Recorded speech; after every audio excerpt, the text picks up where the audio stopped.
For the love of the game. Today, we have a true treat for all of our audience listeners. Coach Fowler, we have one of the best experts online regarding NCAA recruiting and regarding coaching.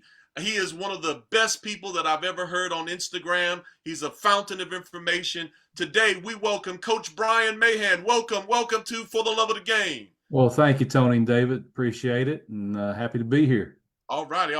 Now, this is a tough one because we always ask everyone, because this is a basketball podcast, we always ask people, we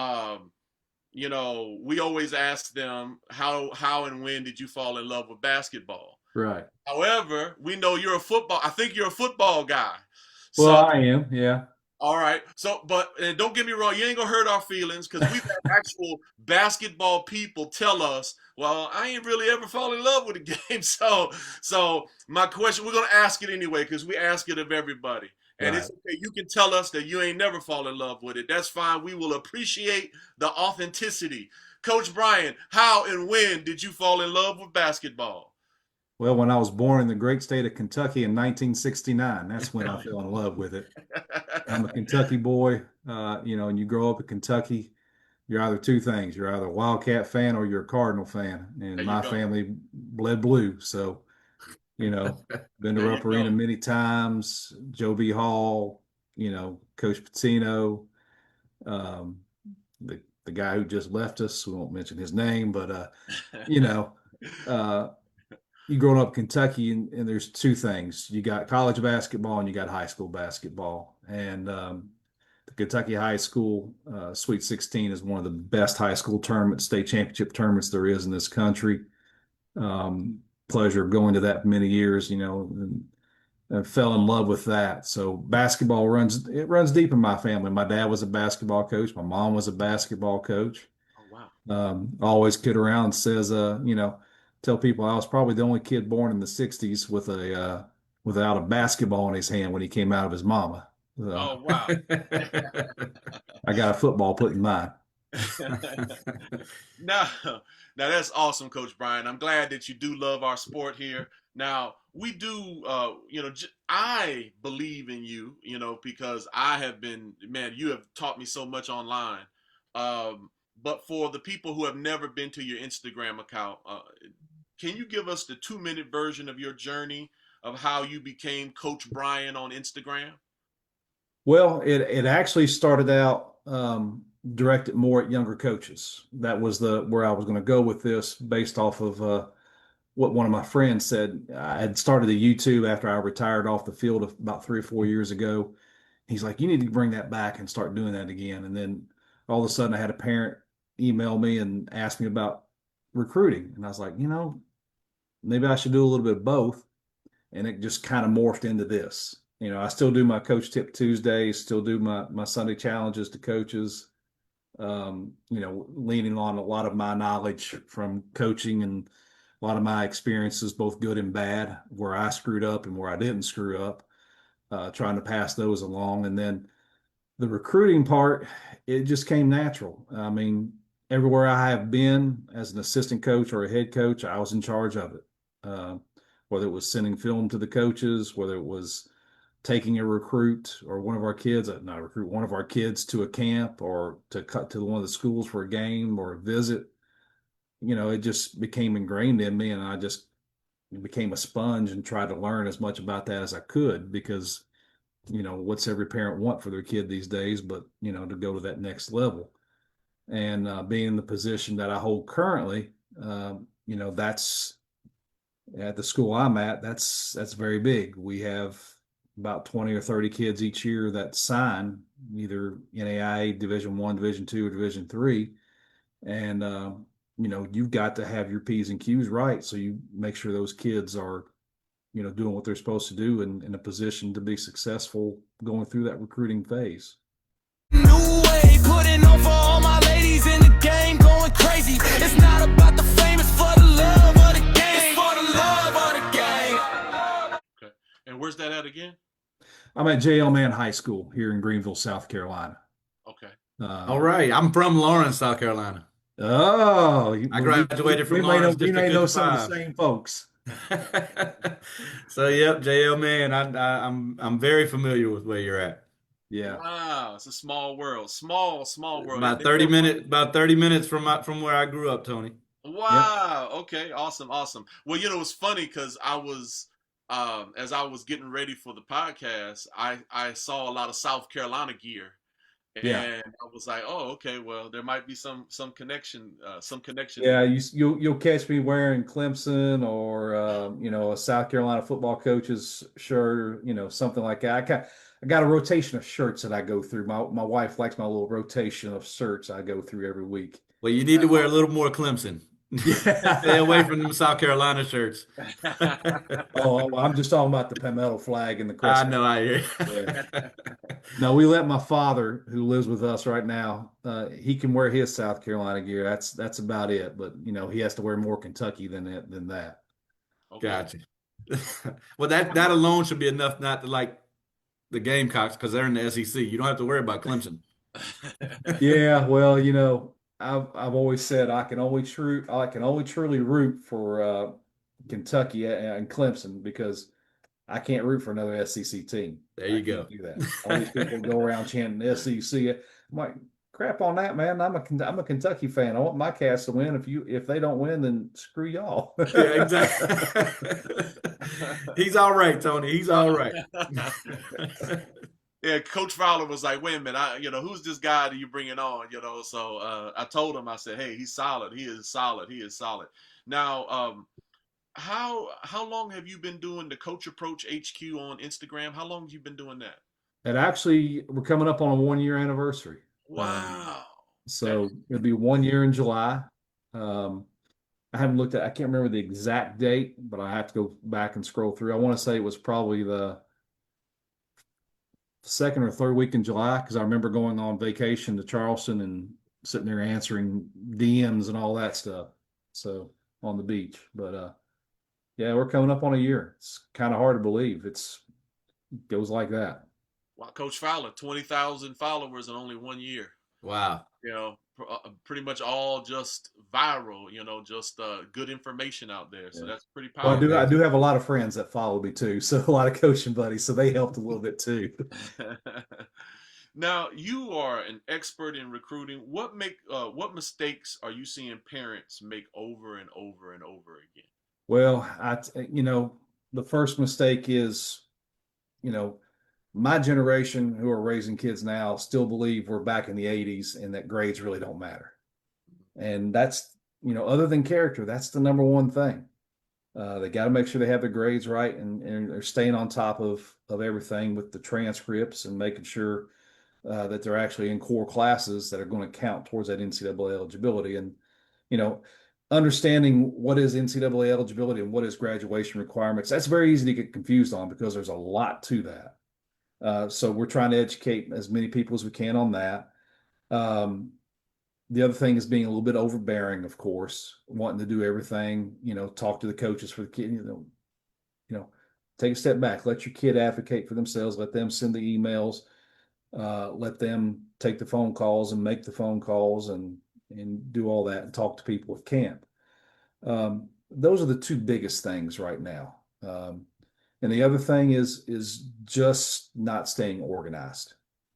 I've been pushing, this eligibility folder as much as I can, where you basically get your transcripts in line from each school that you've been to, have, make sure you got every course syllabus in there, every course description, things that the NCAA is going to ask you for when you graduate and it's time to certify. So that's what we're trying to educate people on. And then of course, there's a lot of other things that you want to pass along to parents as well.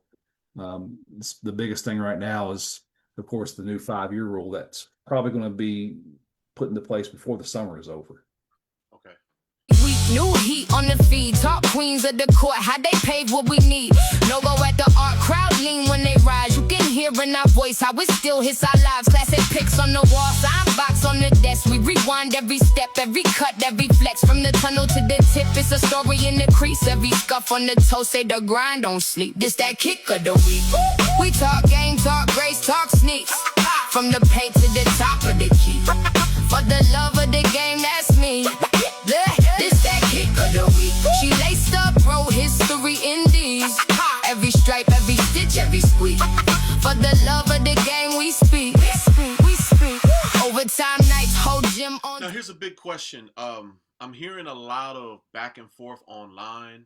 And matter of fact, there's a lady who does a similar course to you, and I can't remember her name, but she stands up while she's doing, while she's giving her information and she's teaching young people. And she said something that shocked me. She said that what people were thinking, that the JUCO rule, that the 2 years of JUCO would not count. She said that only applied to one class, and that it's not necessarily going to apply going forward to all classes. So I guess, can you help us clear up, is JUCO going to count or is it not going to count, or have they made a final decision? I don't think they've made the final decision on that yet. Okay. I know they made it for that one. They did make it for that one classification that was pertaining to COVID. Okay. I think it was pretty much the junior or senior class from this past year. Okay. To be honest with you, I'm kind of mixed about it, because, it's still 2 years of college, but it's not 2 years of where you want to be. But at the same time, JUCO is a launching pad. I have seen many kids go to JUCO. I had one to go to JUCO, ended up at a major D1 school, and ended up in NFL camps. Didn't make it, but, JUCO is not a bad place to be. And if it counts against you, it counts against you. If not, then you still got 3 to play 2. Okay. And then, of course, if they pass this new rule, who knows what's gonna happen with that. Maybe they do away with the 2-year exemption. Maybe they put it back in. So I'm kind of torn between the two. Okay. Can you break down that 5-year rule that you mentioned? The new thing? I'm still trying to learn it myself right now. There's so many details to it, but essentially you're going to get 5 years to play 5 years. Okay. Once you've exhausted that, there is no more. The biggest thing right now, that's the biggest controversy, is it starts either when you graduate high school or you turn 19 years old, whichever one comes first. So if you reclassified when you were a middle schooler, or you reclassified at some point, or you failed a grade and what have you, once you turn 19, your 5-year clock starts. And if that happens at the beginning of your senior year in high school, then you got 4 to play 4. Mm-hmm. And it doesn't sound like they're going to be too forgiving on that. So I think I see what they're trying to do. They're trying to limit the reclassification of kids in middle schools, holding people back. But they're also saying, enough's enough. We're amateurs. We're not professionals. You're not going to stay here 6 or 7 years like some guys are now and, play at 27 years old against 18 or 19-year-old kids coming in. Mm-hmm. Wow. And so you get 5 years of eligibility now instead. So it's not the 5 years to play 4 with a red shirt or whatever. So you get 5 to play 5. You get 5 to play 5. And if you lose one because of grades, if you lose one because of injury, it is what it is. Okay. I think that's what the biggest argument is. You can't do that, but at some point, the NCAA is still amateur sports. We're not. I mean, NIL has changed it, yes, but at the same time, you got to move on. Yeah. Is there anything that goes along with this new rule? Thought I heard mentioned only one transfer without having to sit out. I've heard the same thing. I haven't seen anything set in stone yet. As far as I know, the transfer portal will still be there. As far as I know, the calendar, at least for football, is still going to stay the same. For basketball, I know they tweaked it this year.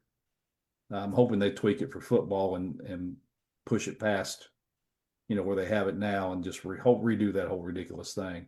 Mm-hmm. But I haven't heard anything about limiting transfers yet. Okay. Okay. Every week, we feature an in-game basketball clip of a female baller. We take clips from AAU, public, or private schools, wherever the hoopers are. Send your basketball clips to AA Fresh Word on Instagram and Tony Speaks on Facebook, or you can leave your links in the comments of our YouTube page. That's it. I'm looking forward to seeing what you all can do. Now, a lot of our kids that are, or a lot of our parents that are watching this are middle school parents, because Coach Fowler and I are middle school, at least for a little while. Coach Fowler, amen.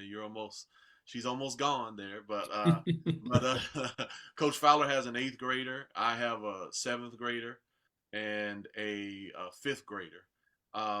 For parents who have young athletes like that, what would you be doing? I know it's a little different for football, but what would you be doing at that young age?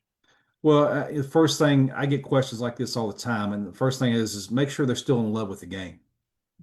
Um, there's going to be a video releasing here in the next couple of days. I can't remember if it's Thursday or Friday, and it's actually a week late because May was Mental Health Month, and that's the one thing we talk about is mental burnout. If you see your kid dreading going to practice, not really giving the effort they once gave, looking to do something else, your kid may be in mental burnout. So my advice has always been make sure they're still in love with the game. Don't press too hard at a young age. And, we see specialization all the time now, kids playing year-round travel baseball, year-round travel soccer, club volleyball. God forbid if it ever becomes year-round football, because that'll kill a kid. Right. But you've got to be cognizant of those types of things and making sure that a sport that they're really good in, and at one point they really fell in love with, that it's not fading away yet. And the next thing is I was kind of taken aback when I went to the National AD conference in Tampa this past December, but I took the course on recruiting, and the other ADs that teach that class, and one of them actually works with the NCAA, said they're now encouraging 8th graders to go ahead and sign up for the NCAA Eligibility Center. I was kind of like, whoa, but then I understood what they meant by it, because now in the 8th grade, you're getting a couple of high school credits, algebra and English sometimes, in some places are allowing you to do that. And so they're like, go ahead and sign up now, because really your recruiting portfolio is starting now with your transcript, and don't get behind. Go ahead and get that ID number and start putting everything in line. And I was like, that's kind of smart. And of course I got roasted for it when I suggested that people do it. They're like, you're trying to press it. I'm like, I'm only passing along what the NCAA told us at the AD conference. They're actually encouraging people to do it so they don't get behind and they get organized a little bit earlier. Okay. Now I have a non-basketball question, and I'm in dangerous territory here because I don't watch football. Last time I watched football was Ray Lewis, when Ray Lewis retired, his retirement game. That was my last football game. All right. But I will say this, I saw something that I was like, wow, I could really see that kind of becoming more. And I might sound like an idiot because I admit I don't watch a lot of football, but those 7-on-7s, do you think that that's going to become, or is that just me? Or do you think that, because when I saw that, I was like, ooh, that's going to change. That's your year-round football right there. That's your year-round football. Yeah. Around here, it started back in early to late March around here, with the teams going around. As long as it stays 7-on-7, you'll be okay. Okay. Second they start putting pads on, mercy. That's a different story.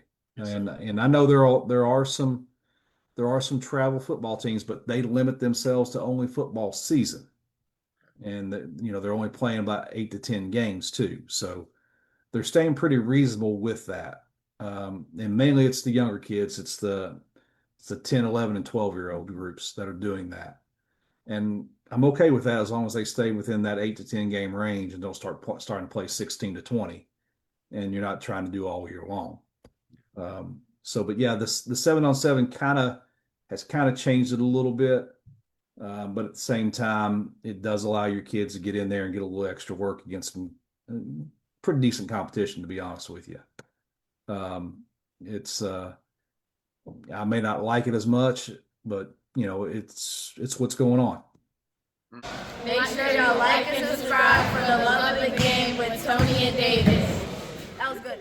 I hear you. Now, how important is social media in recruiting today? And I don't know how different that is for football than it is for basketball, but Yeah. how much of an impact does it play? Well, it's an impact no matter what sport it is. I mean, my eyes were opened up about 10 years ago when we started going to Clemson's coaches clinic. And one of the things they had to talk on was their recruiting process. And one of the very first things they threw up on that board was how they are tracking all their recruits' social medias. Mm. And they will not hesitate in a second to mark that kid off the list if there's something questionable that gets posted. Okay. People don't believe me. They're like, that's crazy. We see coaches take questionable kids all the time, but yet some of those questionable kids aren't doing questionable things online. Mm-hmm. They're not posting stupid stuff. They're not posting controversial stuff. They're not posting pictures of them holding drugs or alcohol or anything like that. They're sometimes being silly, posting dances and whatnot. But that's kids are going to be kids. Right. But at the same time, these schools now have one or two particular people, maybe a whole department, especially if it's a P4 school. That's all they're doing. That's their job every day, is to check every recruit's social media. If there's something questionable, they take it to the head coach. If he doesn't like it, they out. Right. They get ghosted, so to speak. Wow. Now, how do they view it? I'm sorry. Go ahead, Coach Fowler. I was going to say that's interesting that you use Clemson for that, because I've done a life. I'm out of coaching now, just kind of enjoying the ride with my daughter. But I did a thing called life lessons with my athletes, and we talked about you never know who's watching and whatnot. And WYFF News Channel 4 did a whole news story on Clemson's tracking of social media. Yeah. And so I used that news story from WYFF to kind of show the kids how they track them, and they're not even realizing they're being tracked sometimes before they even reach out to you. Yeah. They're already on your social medias to see if they want to reach out. That's right. And so even before you can't, it's too late to clean it up after the fact. You got to have it clean all the time and make sure that you're not doing things that are controversial anyway. So. Yeah, that's one of the first things I put out was a social media audit checklist. Go through it, make sure you have this, you have this, you have this, and make sure you don't have this and have this and have it. Mm-hmm. But social media can be bad for a kid, but it can also be great. They do it the right way. They have the right profile put up. They have the right highlights put up. They update their highlights. They reach out every now and then with updates to the coaches that are recruiting them or following them. It can be a great source and a great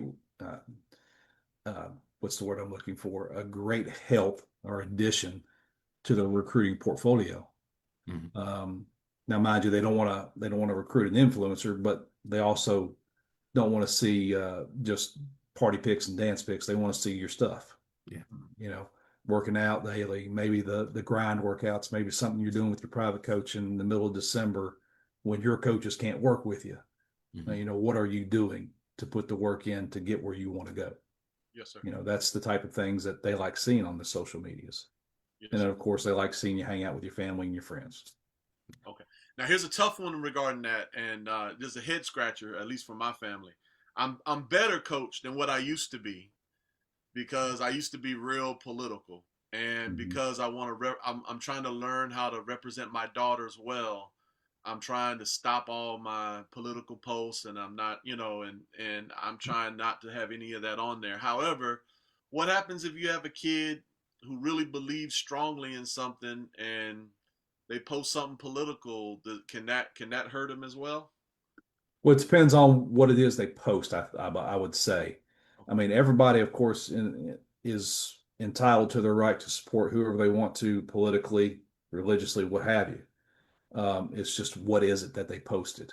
Was it something that totally demeans somebody else and their character, or demeans a particular group? But posting that they support former President Biden or current President Trump, I don't think that's anything that should rock anybody's world. Okay. I mean, we're going to support who we want to support politically, and coming out and stating that shouldn't hurt somebody. But It's also how people take it. Right, right. Now, you mentioned character before, and also Coach Fowler. He also has some great great advice for coaches as well. So he doesn't do just NCAA. He kind of helps coaches as well. Outside of social media, what other things when you're out on a recruiting trip? What are you looking for to find the character of that athlete and find out what they're really about? Well, I think it's all about how you treat people. I always tell my athletes, make sure you're living by the golden rule. Make sure you're treating others as you want to be treated. Don't give anybody an excuse to not do anything different other than that. A lot goes to say, what's the relationship with your, what's your family dynamics? Sure. I think that goes a long way too. The world we live in today, a lot of single moms, a lot of single dads. Not very many traditional families are left, unfortunately, in this country, although I'm experiencing it more where I'm at now than ever before, I think, in my 30 years of teaching and coaching, which is a good thing, which means we may be making that turn back to that mindset. And, I think your family dynamics has a lot to do with it as well. And of course, how you're raised. Now, question, in recruiting, when you see parents spending money and doing this and doing that, what's the biggest waste of money that you see out there where you're like, oh man, I wish they wouldn't have done that because that's just such a money pit. Why did they do that? Yeah, and I think we just did a video on that a few weeks ago. The biggest waste is paying for exposure when you're not ready for that type of exposure yet. If you may have a D1 mindset, but you're not quite there yet with the talent, and you don't want to go pay for that type of exposure because it's not going to pay off. So I always tell parents, be careful of what you do in that area. Be careful of how you spend your money. You don't want to go to a camp, an elite level camp, when you're not ready for that.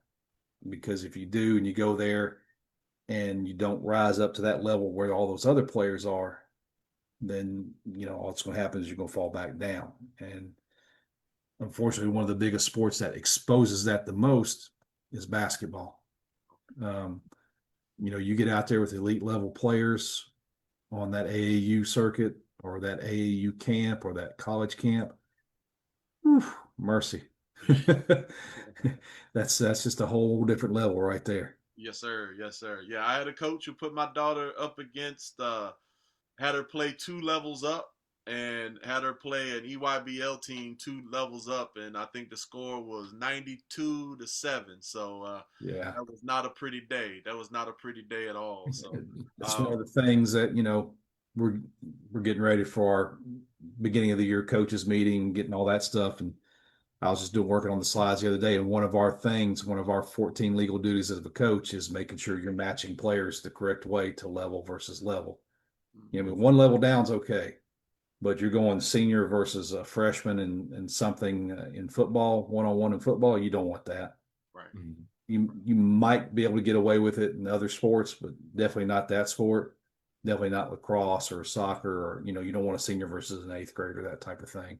So I think as coaches, that's one of the things we got to be more mindful of, is matching our age levels and matching our grade levels with our talents. Okay. Now, as someone who deals with recruiters and has seen it all, I have some criteria here, and I was just wondering, maybe you could rank them and tell me which one do you think is the most important to the least important.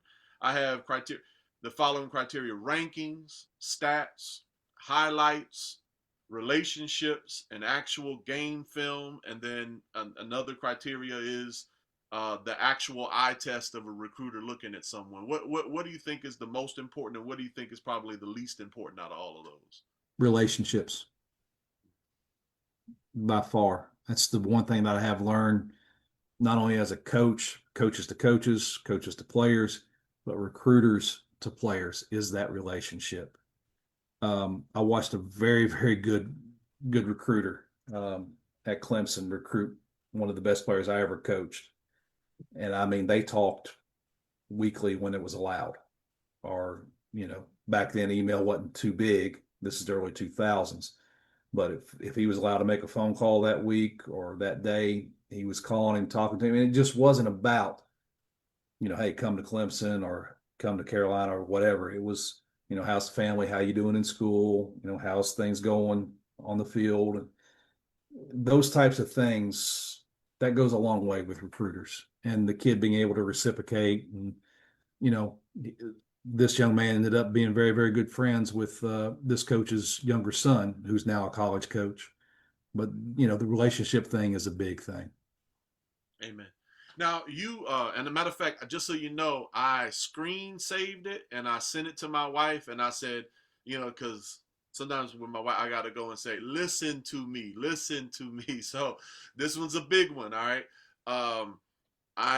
You were talking about that folder, and you mentioned it earlier in this interview. You touched on it, but you said the beginning of the ninth grade. Now, really, when they're taking courses in the eighth grade, so it actually starts a little earlier. Yeah. What should we have in that folder, and what should we be keeping in that folder? Well, it's funny you say that, because I was working on that today. And let me make sure I don't skip over anything. Let me try to pull it up here real fast. Essentially, you need all your transcripts. Okay. I would also keep every report card from the semester. I would have,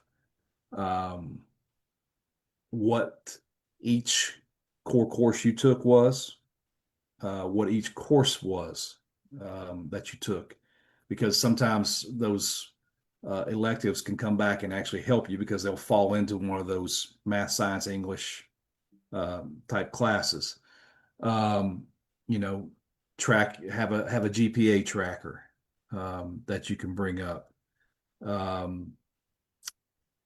Keep a social media audit in there as well. Audit the social media as much as you can. To me, those are the 4 or 5. I think I mentioned 4. Those are the 4 big things. I think that GPA tracker is huge, Right? Huge. And then, of course, the core course tracker is as well. Amen.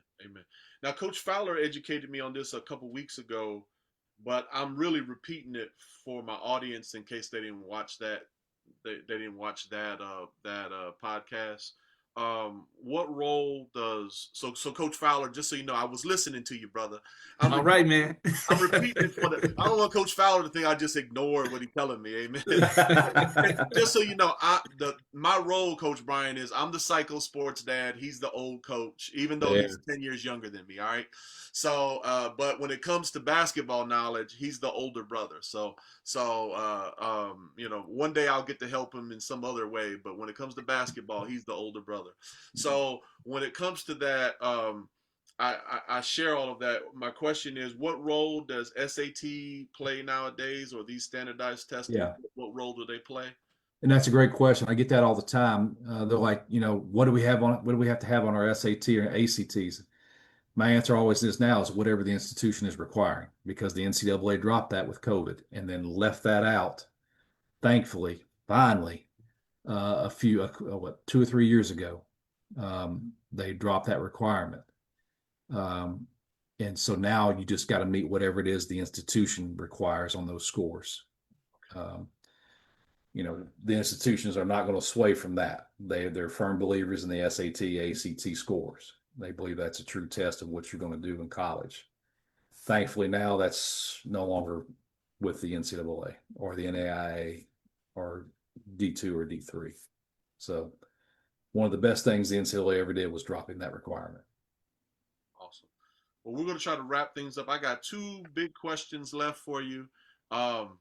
Is there a book that you would recommend that has helped people in this field?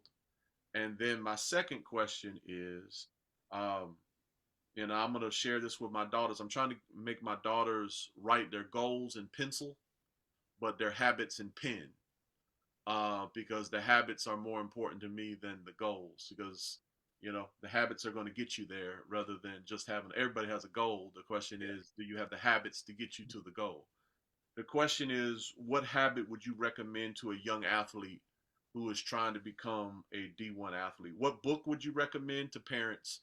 And what habit would you recommend to a young athlete who's trying to be a D1 athlete? Be consistent in what you do. Be consistent in going to the weight room. Be consistent in practices. Be consistent in improving your skills.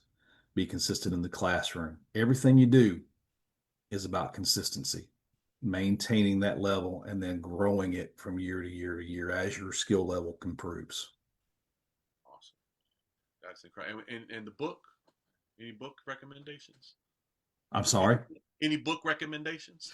Oh, gosh. Yeah, one, the complete recruiting guide for grades 9 through 12 that I just released today. Oh, whoa.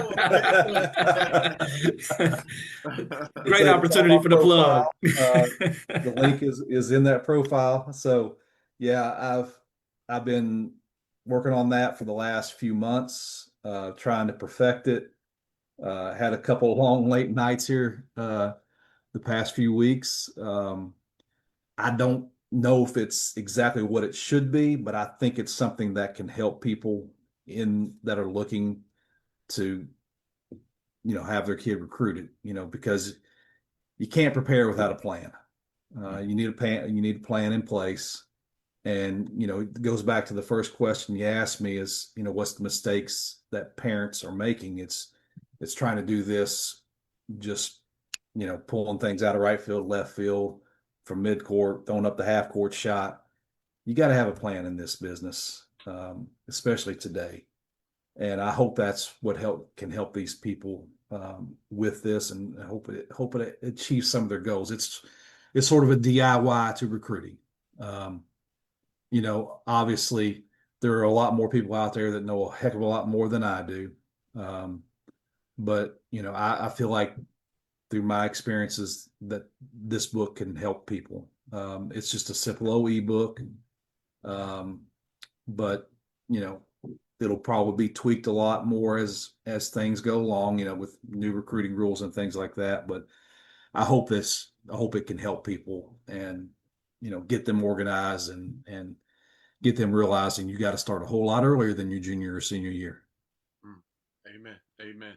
Now, Coach, before I direct people to you, and of course I'm going to put it all in the show notes, and all of the links are going to be in the show notes. But before I do that, I always like to give Coach Fowler a closing questions or closing comments, and then we'll direct it back to you for letting people know where they can find you. Coach Fowler, your thoughts? Well, I would just say this, man, is that I was very intrigued when Tony kind of mentioned, where your expertise were. Because I think anybody that feels like they've been an expert in recruiting or done, or been involved in recruiting or anything, would now realize that the landscape has changed so much. I mean, I've coached at a lot of different levels. I was actually a director of recruiting at a junior college in Virginia. And so, I mean, I felt like I knew the ins and outs of recruiting pretty well. But once COVID hit, I think everything changed because you had a lot of temporary rules that didn't last after COVID, and then you had a lot of things change after COVID, and then of course NIL came in. So not really a question added in here, but I think it's very important for everybody to kind of touch up because even when Tony mentions things in our podcast, and I'll say, well, I always question myself after I say it because wait a minute, it might have changed during COVID or it might have changed over the last couple of years with NIL. So I think it's very important. This could actually be an episode that if you haven't ever watched it before, this would be the one. And then maybe tapping into your book and some of the things that, resources that you have, because, I start realizing more and more as Tony asked some of these questions during podcast that I might need to, touch up on, some of the rules, because they change so much. Yeah. So I think anything after COVID, if you haven't been involved in recruiting, and even if since COVID, you probably need to touch up on your recruiting you know, resources and rules and stuff. And so this was actually, you know, when I realized that, you know, he said, "Hey, we're going to bring on a recruiting expert." I said, "Hey, let's do it, man," because I could definitely use that now as well. Even though, again, like I said, I was a recruiting coordinator at Patrick Henry Community College, and so how much it's changed is just it's it's crazy to look back and just see the rules change and how much the whole landscape has changed. So I was actually excited to have you on today, man. I appreciate it, David. And you're right. It has done a complete 180 in 30 years. It really has. Absolutely. Yeah, everything that Auburn was doing privately now is out. Is all legal and out in the open. So everything that Auburn and Alabama and all of them were always doing, now it's Yeah. all out in the open. So and I'll tell you this, as a guy, y'all knew this. I did not know this. I used to always just dog out the Fab Five. And I was like, those guys have no character. How did they, ripping, da da da. And now I feel like if I ever meet Jalen Rose or Chris Webber, I'm going to apologize to them because now we know just about 90% of everybody was, it was a different, because now the NIL has started. There's a lot of people who are coming clean regarding all the money they used to get. They people talk a lot now, and it just really blows your hair back. So I feel very exposed because I used to be real critical of the Fab Five back in the day, and now we know, because now with NIL, now with that topic, Coach, what before we send you to all your different sites and everything, what advice do you give to your young athletes about NIL? What cautions do you give them? Right now, it's against the law in the state of South Carolina. Oh, wow. So the legislature just once again voted to keep that illegal. It cannot have NIL in the state. So for right now, it's not a worry of ours here. Eventually, it may be, but we still have to caution our athletes that, hey, you cannot take benefits from anybody. Wow. How's Dawn Staley getting? How's she able to compete? No, now on the high school level. Yeah. Oh, okay. On the high school level, Clemson, Carolina, Coastal, USC Upstate. Don't include Clemson in there because we sure see these kids on commercials all the time around here. Don't include Clemson. We don't use it well enough. We need some pointers on how to use that NIL to get us some more guys. Yeah, they're doing a better job. They really are. We're listen. Right now, we got it. We're doing well. I like to see them going back to some of the 4 stars that we're going back to and whatnot, because that's what built the program. So yeah, he got those 2, 3, 4 stars to play like they were 5 and 10 stars. Absolutely. Yeah. So I think it's called a heater. Is that what it's a recruiting it's heater? We got that going on right now. Yeah. Well, it helps you got Chad Morris back in the fold coaching as well. Absolutely. Coach Morris is a dynamic recruiter. He's a dynamic coach. He's very personable with recruits. He's a great recruiter when it comes to those types of things.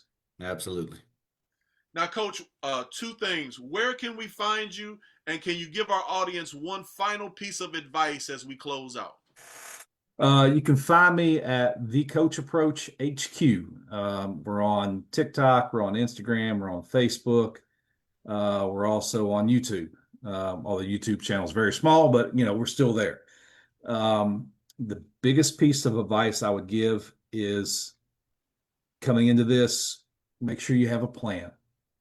Okay. Don't try to wing it. Don't try to pull pieces in from right and left field or mid-court, half-court shot like we said earlier. Make sure you go in with a plan. Make sure you get organized and get organized early. Don't wait till your junior, senior year to try to fix mistakes. Don't wait till your junior, senior year to try to start the recruiting process. Start it early. Awesome. Now, Coach, I'm sorry, we're in overtime here. I've noticed you are really, really disciplined, organized dude. Have you always been that way, or did something happen to turn you into such an organized, disciplined person? I'd be lying if I'd said I was always this way. But I started coaching with a young man. I call him young because he's younger than me. His name was Bradley Adams. His name is Bradley Adams. He's currently the head coach at Colleton County down in Walterboro, which used to be Walterboro High, Coach Fowler. When I met him about 15, 16 years ago, he was just coming out of the college ranks from Newberry. And he had a great mentor and a great influence on him about being organized and being detailed. Now, I thought I was organized and detailed until I met Coach Adams. And when I saw that level, I was like, ooh, I got to step up. I got to be this way because this is what's going, this is where things are going. And so that's how I've tried to be. I've tried to be just as detailed as I can, just as organized as I can. It's how we try to do things as an athletic department, as detailed and organized as we can, trying to foresee everything that's going to happen and have a plan for everything that's going to happen.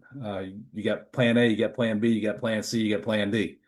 You always want to be prepared for something. And I think it's one of the biggest things I've learned over time, and especially from Coach Adams, who also was my best man in my wedding. So that's awesome. You got the dogs coming in. That's awesome. Hey, well, Coach, we thank you for tolerating all our little technical difficulties today. And we thank you for hanging in there with us. And we thank you for coming on our little podcast. I think you've given us evergreen content. And we would love to have you back one day if any of the rules change or if you have anything that you'd like to promote. We love what you're doing, and we would love to have you back. Thank you again for what you did for us for today. Well, I appreciate y'all having on. It was my pleasure being here. I always enjoy talking to people about this and, coming on different types of things. I just appreciate you all having me. Really do. Appreciate you, Coach. Thank you again. And make sure you send all your best players to Clemson. All right. Hey, Coach, you're gonna love it. He at least every third video he has Clemson gear on, Coach Fowler. All right. Sounds like me. I try to do about every 3 to 4 weeks where I wear nothing but Clemson shirts in all the videos. That's good. All right, now. Have a great one, Coach. Appreciate it. All right, you too, guys. Have a good summer. Appreciate you. All right, Talk to y'all later.